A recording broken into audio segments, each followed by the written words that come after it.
మీరు ఈ హైదరాబాద్‌ని, సికింద్రాబాద్ ఈ పేర్లని తీసేసే ఆలోచన ఏమైనా చేయబోతున్నారా? అలాంటి కుట్ర చేస్తున్నారని బీఆర్ఎస్ ఆరోపిస్తున్నది. అండ్ ఇంకొకటి మీరు ముందు నుంచి కూడా ఈ తెలంగాణ అస్తిత్వాన్ని దెబ్బతీసే చరిత్రని చెరిపేసే ప్రయత్నం చేస్తున్నారు. వీళ్ళు తెలంగాణ అమరవీరుల తల్లి విగ్రహాన్ని మార్చారు. ఇది మన తెలంగాణ తల్లి విగ్రహాన్ని మార్చారు. సారీ. అండ్ దాంతో పాటుగా రాజముద్ర లోగో దాంట్లో చేంజెస్ చేయడానికి ప్రయత్నం చేశారు. సో ఇవన్నీ చెప్పారు. ఇవన్నీ చేస్తున్నారని వాళ్ళు మాట్లాడుతున్నారు. సో, అట్లా వీళ్ళు దీన్ని గూడా తీసేసే కుట్ర చేస్తున్నారని. ఎట్లా రెస్పాండ్ అవుతారు? యా రఘు, నమస్తే. నన్ను హ్మ్. ఇక్కడికి రమ్మన్నావు, నువ్వు ఎక్కడికి వెళ్ళిపోయావు కానీ ఓకే. ఆ! ఇప్పుడు నేనేమంటున్నా అంటే, వీళ్ళకు పని లేకపోతే ఇంకో ఏదైనా మంచి ఒక ప్రోగ్రెసివ్ అంశాల మీద చర్చ పెట్టాలి. హ్మ్. ఇప్పుడు ఎక్కడైనా జిల్లాల మార్పు, జిల్లాలు తీసివేస్తారు అని చెప్పేసి ఎక్కడనైనా నోటిఫికేషన్ ప్రభుత్వం ఇచ్చిందా? హ్మ్. అంటే ఏదో లీక్ ఇచ్చిర్రా మరేమన్నా? ఈరోజు తెలంగాణ హ్మ్. తెలంగాణ అస్తిత్వము అని ప్రస్తావన తెచ్చే నైతిక హక్కు బీఆర్ఎస్ నేతలకు ఉందా? ఓకే. బీఆర్ఎస్ అంటే ఏంటి? భారత భారత్ రాష్ట్ర సమితి. రాష్ట్ర సమితి. హ్మ్. తెలంగాణ నుంచి తెలంగాణ నుంచి పారిపోయిన ఒక తెలంగాణ దోపిడీదారులుగా వాళ్ళని చూడాలి.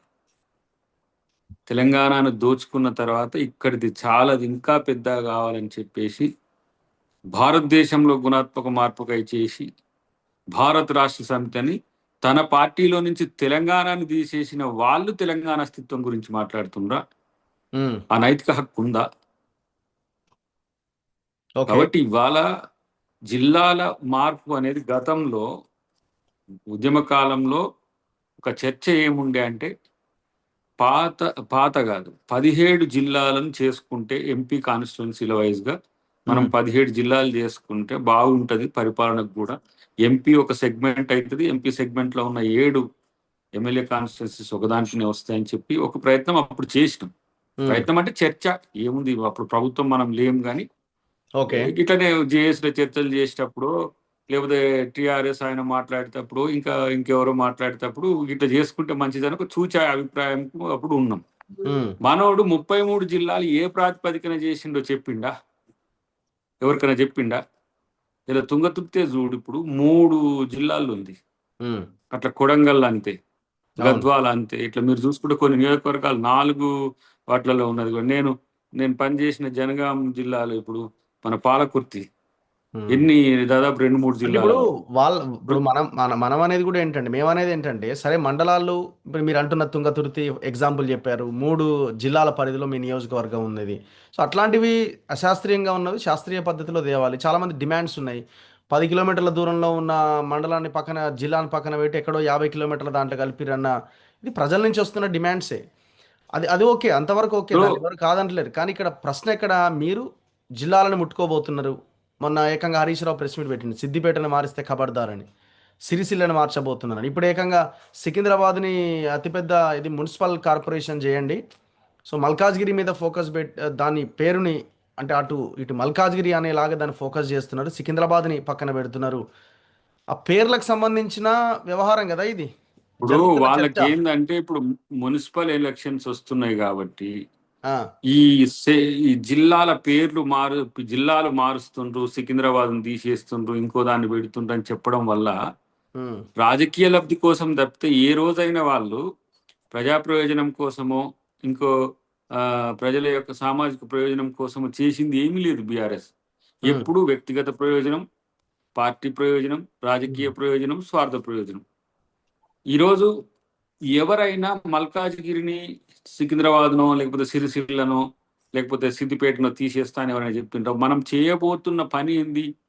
ఒక సైంటిఫిక్ అప్రోచ్‌లో ఎట్లా చేస్తే బాగుంటదని ఒక రిటైర్డ్ జడ్జితోని మనం ఒక కమిషన్ ఏద్దామనే ఆలోచన చేస్తున్నాం. హ్మ్. ఎట్లా?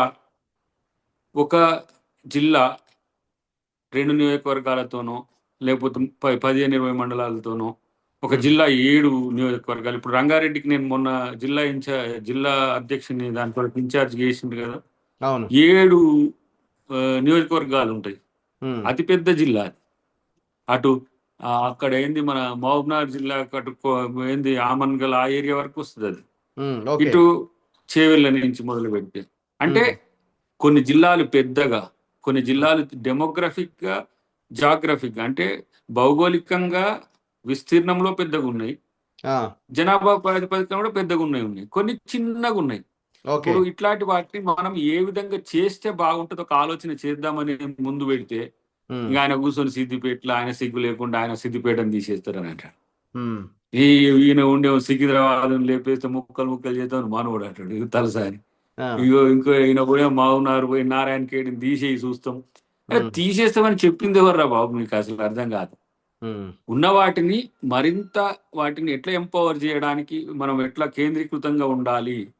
జిల్లా హెడ్ క్వార్టర్ అంటే మనం ఇలా కలెక్టరేట్ ఇచ్చినాం, మిగతా ఆర్డీఓ కానీ ఇతర ఆఫీసులు అన్ని కూడా ఎస్టాబ్లిష్మెంట్స్ అయినాయి. వాటిని మనము రిడ్రెసల్ కూడా ఎట్లా చేసుకోవచ్చు అన్నాం, కానీ తీసేస్తామని చెప్పినట్టుగా ఏదో హైదరాబాద్ అస్తిత్వం పోతుంది, సికింద్రాబాద్ అస్తిత్వం పోతుంది, లేకపోతే తెలంగాణ అస్తిత్వం పోతుందని ఇప్పుడు వీళ్ళు అరవడం వెనుక అసలు కారణం ఎన్నికలు తప్పితే మరొకటే కనబడుతుంది ఉమ్, లేదు. అసలు ఎట్లా ఉంటే మంచిదో మీరు ఒక నోటి ఉమ్, అయితే ప్రెస్ మీట్ పెట్టి ఇట్లనే ఉండాలి, లేకపోతే మాకు ఇట్లా మారిస్తే మేము ఊకోం అని అంటుండు కదా.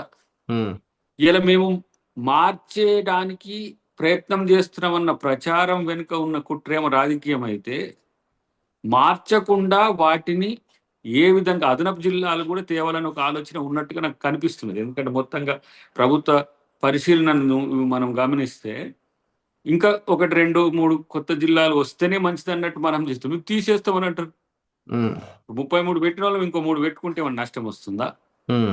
దాన్ని కూడా స్ట్రీమ్ లైన్ చేసుకోవడానికి ఒక అవకాశం ప్రభుత్వం ఉంటుంది కదా. ఎందుకు క్లారిటీ ఇచ్చే ప్రయత్నం చేస్తలేదు ఈ గందరగోళానికి అరే తెరదీసే కమిషన్ ఇచ్చే ప్రయత్నం చేస్తలేదు? రికమెండేషన్స్ బట్టి కదా మనం చేసేది. ఉమ్. ఏదో ప్రభుత్వం ఇప్పుడు లీక్ ఒక లీక్ కమిషన్, మరి లీకులన్నీ ఎక్కడి నుంచి వస్తున్నాయి? వీళ్ళకి లీకులు వస్తున్నాయా, వీళ్ళే క్రియేట్ చేసుకుంటున్నారా? వీళ్ళే వీళ్ళే లీక్ వీరు వీళ్ళే ఉమ్, లీక్ రాజాలు అంతా ఇక ఎవరు కనబడుతూనే ఉంది కదా, ముందు ముందు పోయి మాట్లాడి ఆ ఉమ్. అంత కొన్ని రెచ్చగొట్టి కొన్ని ఏది సందర్భాల్లో చేసేది ఎవరెవరు ఎట్లుంటది అంటే, చేస్తారు మనం కనబడుతూనే ఉంది లాస్ట్ కదా. కేటీఆర్ కి లాస్ట్ వీళ్ళ గవర్నమెంట్ ఇటువైపు హయాంలో కూడా చూసినాం. హరీష్ రావు. ఎట్లుంటదంటే ఒక లీక్ ఇచ్చి దాని మీద వాళ్ళు కొట్టుకపోతా ఉంటారు. అంటే దాని మీద నడుస్తుంటది చర్చ, అసలైన ఇష్యూస్ అని డైవర్ట్ అవుతుంటాయి.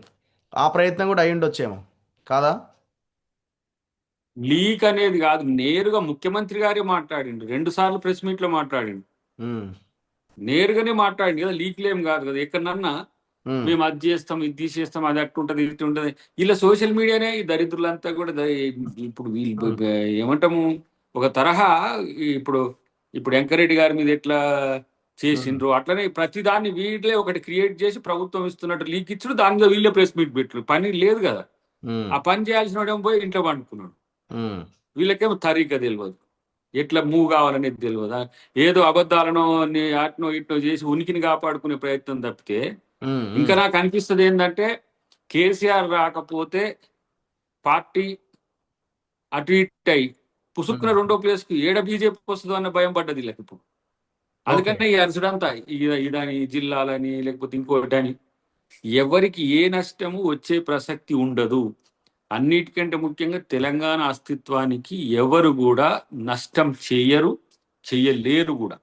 అది మొన్న కూడా చెప్పిండ్రు వారు, సభాసాక్షిగా చెప్పిండ్రు. ఉమ్, ఏమని? దేవుని మీద ఆనా అని చెప్పిండు. ఉమ్, ఇంకా సిగ్గు లేకుండా ఎందుకే ఈ మాటలు, వీళ్ళు మాట్లాడే మాటలు. ఉమ్, ఒక కమిట్మెంట్ ఉండదు, ఒకటి ఏది ఉండదు. ఇవాళ ఏం ప్రోగ్రామ్ ఉండాలి, ఇలా ప్రెస్లో ఉండాలంటే ఏం చేయాలి, ఇంకో కాంట్రాక్ట్ క్రియేట్ చేయాలి. వీళ్ళే ఏలతో ఇంతకు ముందు ఆడ ఏదో చేసిండు కదా అక్కడ, ఏది ఎస్యు భూముల దగ్గర, అట్లా ఉమ్. వీళ్ళే ఒక ఒక వార్తని క్రియేట్ చేసుకొని దాన్ని ఖండించడానికి వీళ్ళే భాస్కర్ అవార్డు కొరకు కొట్లాడుతున్నట్టు కనపడుతుంది నాకంతా. కాబట్టి ఇంకా అవన్నీ పక్కన పెట్టి నిజాయితీగా ఒకవేళ మారొచ్చొద్దు అంటే మారుస్తున్న వాటి పట్ల మీరు పోయి కమిషన్ ముందు చెప్పొచ్చు, ఇట్లా మారవద్దు అని. సికింద్రాబాద్ ని మున్సిపల్ మార్చడం అంటే ఏంది? మున్సిపల్ మున్సిపల్ కార్పొరేషన్ చేయండి అన్నది డిమాండ్ చేస్తున్నారు వాళ్ళు. ఆ డిమాండ్ చేయండి, దాన్ని పరిశీలిద్దాము. ఉమ్, డిమాండ్ చేయడాన్ని వ్యతిరేకిస్తామా? ఉమ్. కానీ లేని అబద్ధాన్ని ఎందుకు చెప్తున్నాను? ఇప్పుడు అంటే మీకు ఇప్పుడు మీరు ప్రభుత్వంలో మీరు ఉన్నప్పుడు మీరు మీరు మీ మీ ఆలోచన ఎట్లుందంటే, ఇప్పుడు హైదరాబాద్ని ఇప్పుడు ఈ మహానగరాన్ని 150 డివిజన్లు 350 డివిజన్లు చేశారా? 350ని మూడు ముక్కలు చేయబోతున్నారు. ఒకటి మల్కాజ్గిరి అని, ఒకటి హైదరాబాద్ అని, ఇంకోటి అని. దాంట్లో సికింద్రాబాద్ అనే పేరు అనేది లేకుండా చేస్తున్నారు.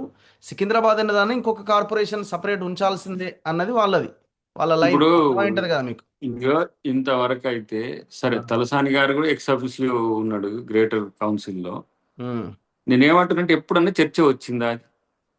ఉమ్, మొన్న కూడా వాళ్ళు ఏం పెట్టిండ్రు ఎరికేనా? ఏదో ఉంది కదా హిల్ట్ పాలసీ.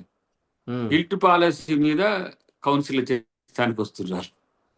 ఉమ్. అదొక ఏంటిది, అది చట్టంలో మనం చేయాల్సింది. అసలు ఇది మున్సిపాలిటీల మర్జర్ అనేది, మున్సిపాలిటీస్ లోకల్ బాడీస్ మర్జర్ అనేది ముందే అది ఉద్దేశించి పెట్టింది. ఎందుకంటే ఓఆర్ఆర్ను లోపల మొత్తం హైదరాబాద్ సిటీని చేద్దామనే ఉద్దేశంతో కోర్ టీమ్ ఏది క్యూర్ అర్బన్ ఎకనామిక్ రీజియన్ అంతా ఒక సెటప్ చేస్తున్నారు. ఆ క్రమంలో అసలు ఈస్ట్ వెస్ట్ అని కొంతమంది, నార్త్ సౌత్ అని కొంతమంది, ఇంకా కొంతమంది మిత్రులు ఏమంటుండ్రు, మూడు చేస్తే బాగుంటది, ఇప్పుడు హైదరాబాద్ సికింద్రాబాద్ సైబరాబాద్ లెక్క అని అట్లా చర్చలు వస్తున్నాయి తప్పితే వీళ్ళు మళ్ళీ ఇది కూడా ఇట్లనే ఉమ్. సికింద్రాబాద్ ఉనికి లేకుండా చేస్తానికి అని సికింద్రాబాద్ నువ్వు నేను లేకుండా చేస్తానికి అయితే ఉంటుందా? అది 200 ఏళ్ల చరిత్ర ఉంది సికింద్రాబాద్కు. అంటే పేరు పేరు దాని లేకపోతే అస్తిత్వాన్ని ఆటోమేటిక్ గా ఎవరో ఒక ఆ, జనరేషన్ పక్కన మారిపోద్ది కదా. పెడుతున్నట్టుగా ప్రచారం చేసి అసలు ఇంతవరకు దాని మీద చర్చనే లేదు. ఆ, ఏది గ్రేటర్ రైట్ సంబంధించిన అంశంలో సీరియస్ ఇన్స్టిగేషనే లేదు.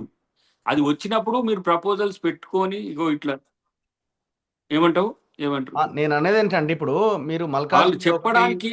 సైబరాబాద్ ఒకటి, ఇంకోటి అన్నప్పుడు ఆ పేరే అన్నది ఈ మూడిట్లో దేనికి లేకపోతే ఇక ఇప్పుడు హైదరాబాద్ జనరేషన్ సికింద్రాబాద్ సికింద్రాబాద్ సైబరాబాద్ గుర్తుంటదేమో అనేది కానీ ఆ, ఒక ప్రాంతం కింద ఉండిపోతుంది హైదరాబాద్ సికింద్రాబాద్ సికింద్రాబాద్ అన్నది. సైబరాబాద్ అనేది ఇప్పుడు నడుస్తూనే ఉన్నాయి కదా ఆల్రెడీ, ఆ, ఆల్మోస్ట్ ఆల్. ఆ, మనం ఇప్పుడు పోలీస్ ఏంది మన ఆ, ఏమంటారు సెంటర్స్ కూడా అట్లా చేస్తున్నాం. కానీ అసలు మున్సిపల్ విషయంలో ఇప్పటికైతే రెండు చేస్తే బాగుంటుందనే ప్రతిపాదన వచ్చింది. చాలా మంది దాని మీద ఒక అభిప్రాయానికి వచ్చింది. ఓకే. అయితే ఇక్కడ మూడోది కూడా చేస్తే బాగుంటుందని అన్నారు, కానీ అసలు మూడో దానికి ఇంతవరకు ఇంకా రూపమే లేదు. ఉమ్, కాబట్టి వీళ్ళ ఊహాగానాలు అట్లా ఉన్నాయనేది ఒకటి. రెండోది సరే, మీకు అనుమానం వచ్చినప్పుడు ఇలాంటివి ఏమంటాము ప్రెస్ మీట్లు పెట్టడము, ఇట్లా చేస్తే బాగుండదు అనడము, ఇది బాగానే ఉంటది. కానీ దాన్ని రెచ్చగొట్టే విధంగా ప్రజలు అది తీసేస్తారట, ఉమ్, ఇది అవతల పెడతారట, ఇది ఇక్కడ పెడతారట. ఎవరు చెప్పింది? ఉమ్, చెప్పని విషయాలన్నీ కూడా తీసుకొచ్చి ముందర పెట్టి, నేను నా దృష్టిలో అయితే దేడిది మార్గాలు కూడా ఇట్లా చేయరు. ఇది ఉమ్. పద్ధతి కూడా కాదు. ఓకే. అంటే పిచ్చోళ్ళు కూడా ఇట్లాంటివి చేయరు. లేని వాటిని సృష్టించడం అనేది ఎందుకు చేస్తున్నారు? మీరు దేనికోసం చేస్తున్నారు? అంటే ఒకవైపు ఏమో ఆంధ్ర తెలంగాణ వచ్చినప్పుడు కృష్ణా జలాలన్నింటినీ ఆంధ్రాకి ఇస్తుండని చెప్పి ఆడ సెంటిమెంట్ రగిల్చాలి. జిల్లాల కాడికి వచ్చినప్పుడు మన జిల్లాలు తీసేస్తారట్రా అని చెప్పేసి ఇట్లా ఇక్కడ ప్రజల్లో కోపాతాపాలు పెరిగేటట్టు చేయాలి. ఎంతసేపటికి వీళ్ళ బతుకు ఇది తప్పితే ఎప్పటి నుంచైనా సరే వాళ్ళు ప్రభుత్వంలో ఉన్నా, విపక్షంలో ఉన్నా, ఉద్యమ ఉమ్, కాలంలో అయినా వాళ్ళు చేసిన పనికి ఇదే. ఉమ్, ఇంకా ఎన్ని రోజులు నడుస్తుంది ఇట్లాంటి ఆ, అరిగిన రికార్డులన్నీ ఎవరు పట్టించుకుంటారు మిమ్మల్ని? ఒక నిర్మాణాత్మక దృష్టితో ఉన్న ప్రతిపక్షం అయితే ఇట్లా ఆ, ప్రజల మధ్యన వైరుధ్యాలు పెంచే ప్రయత్నం చేస్తారా? వాళ్ళకు జిల్లాల తగాదాలు వస్తే వాళ్ళకి నష్టం లేదు, రాష్ట్రాల తగాదాలు వస్తే నష్టం లేదు, ప్రజలు కొట్టాడుకుంటే నష్టం లేదు, ప్రజలు చచ్చిపోతే కూడా ఇంతకుముందు మీరు అన్నారుగా, యథాలాపంగా అన్నారుగా అమరవీరుల స్తూపాన్ని కూడా మారుస్తుందని. అమరవీరులు చచ్చినా కూడా వీళ్ళకేమన్నా ఉండేనా? ఉమ్. ఏం చేసింది చెప్పండి అమరవీరుల కోసం? వీళ్ళు తెలంగాణ తెలంగాణ తల్లి విగ్రహాన్ని. తెలంగాణ తల్లి విగ్రహాన్ని వాళ్ళు పెట్టుకున్న తల్లి విగ్రహాన్ని వాళ్ళు మరి ఎందుకు చేయలేదు? వాళ్ళ ఉమ్, తల్లికి కూడా వాళ్ళు న్యాయం చేయలేదు కదా. వాళ్ళు చేసిన ఏదైతే ఏమంటారు మనకు రాణి తరహా ఏంది మన ఆభరణాల నుంచి మంచి దొరసానిలాగా ఉండే అమ్మవారిని చేసిండ్రు, అందరం మొక్కినాం. మరి ఆ అమ్మని ఎందుకు గెజిట్ చేయలేదు? ఉమ్, ఇలా మేము తెలంగాణ తల్లి అంటే సామాన్యంగా ఉంటుంది, ఇట్లుంటది, సగటు తెలంగాణ ఆడబిడ్డ ఉన్నట్టు ఉంటుంది అని చెప్పి ముఖ్యమంత్రి గారు క్యాబినెట్ కలిసి తయారు చేసిండ్రు. మరి అది దాన్ని రాటిఫై చేసినాం. మరి ఎందుకు మీరు ఆ పని చేయలేకపోయినారు? తెలంగాణ గీతాన్ని తెలంగాణ జాతికి అంకితం చేయలేని దరిద్రులు. అందశ్రీ రాసిండని, అందశ్రీ కాదు దాంట్లో ఈయన పేరు కూడా రాయాలని అంటారు. నాకు మళ్ళీ తర్వాత తెలిసింది ఈయన ఓకే. పేరు కూడా పెట్టాలి దాంట్లో, ఈయన రాసిండు కూడా అని చెప్పేసి. ఇగో ఇట్లాంటివే 10 సంవత్సరాలు సరిపోలేదా మీకు? వచ్చిన సంవత్సరం లోపే ఆ పాటను రికార్డ్ చేయడమే కాదు, ఆ పాటను జాతికి అంకితం చేసేలా వేణోళ్ళు ఆ పాట పాడుతారు. ఆ పాట పాట కీరవాణి గారు చేసిండ్రు, ఆంధ్రోలు చేసిండ్రని కొన్ని రోజులు. ఆ రైట్. చిన్నది ఓకే. 2:30 నిమిషాలది మంచిగా లేదు, అది అసలు తెలంగాణ ఆత్మ పోయిందని కొన్ని రోజులు. కానీ జనం ఎంత సంతోషంగా దాన్ని అంగీకరించి పాడి జనాలంతా నోట్లలో నానుతుంది ఇప్పుడు. ప్రపంచవ్యాప్తంగా కూడా ఇప్పుడు అది అన్ని రకాల కార్యక్రమాలను ఇప్పుడు అది మనం వినియోగిస్తాం. మన గ్లోబల్ సమ్మిట్ కూడా దాన్ని పెట్టినాం. అంటే వాళ్ళు ఏమి చెయ్యరు, ప్రజలకు పనికొచ్చి చేయరు, లేకపోతే ఓకే. సమాజానికి పనికొచ్చి చేయరు. చేస్తే ఇట్లా విమర్శ. ఇలా మీరు ఇంకొక ప్రతిదీ ఇం చెయ్యమని యాహ్! డిమాండ్ చేస్తుండ్రు కదా. యాహ్! ప్రతిదీ చెయ్యమని డిమాండ్ చేయడాన్ని వ్యతిరేకించాం కానీ ఈ రాష్ట్రాన్ని అప్పులపాలు ఎందుకు చేసిండ్రు, ఎందుకు చెప్తలేరు? మీ చెల్లి లేకపోతే కేసీఆర్ బిడ్డే బయటకెళ్ళి అసెంబ్లీ సాక్షిగా చెప్పింది కదా. ఒక్కటి నోరు మీద పడేందుకు దాని మీద? దాని ఉద్దేశం ఏంది? తప్పులు చేసేది మిమ్మల్ని ఎవరు ప్రశ్నిస్తలేరు అని చెప్పి వాళ్ళు తప్పించుకోవడానికి ప్రయత్నం చేస్తుండ్రా? ప్రజలు గమనించరాలని గుర్తుపెట్టుకోవాలి.